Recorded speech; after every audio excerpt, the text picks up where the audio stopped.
This video must watch your children. That's the know how serial killer work. Every city hides a shadow.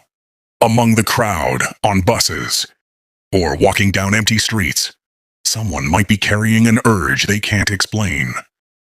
They look ordinary. They laugh. They shop. They fall in love.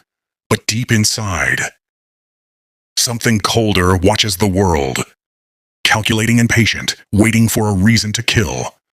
Serial killers aren't defined by how they kill, but by why they repeat it. Each murder feeds a pattern, a ritual that restores control, power, or identity. Psychologists call this the cycle of compulsion, fantasy, planning, the act itself, satisfaction, and then the crash that leads to the next hunt. It's never random. It's structured. Behind every victim list lies a personal story, twisted, but often painfully human. Most serial killers don't see their victims as people. They see them as symbols, stand-ins for rejection, humiliation, or loss. Brain scans of convicted killers show weakened activity in the amygdala, the part of the brain responsible for empathy and fear.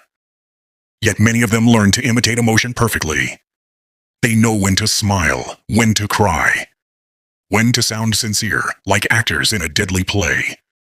The question that haunts every investigator and psychologist is whether killers are born this way or shaped by their environment. Some of them grew up in homes filled with violence and neglect, while others had what seemed like perfect childhoods. Evil, it seems, can bloom anywhere. There's silence and denial.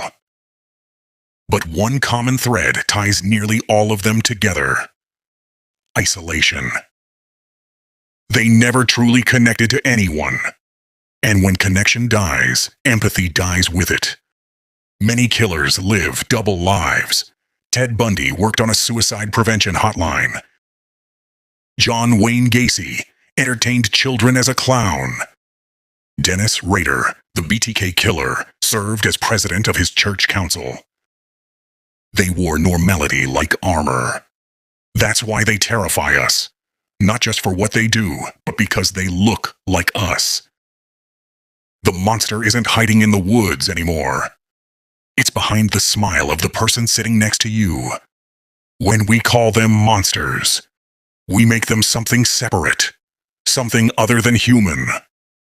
But monsters don't exist. Humans do. And maybe the only way to stop the darkness is to understand it.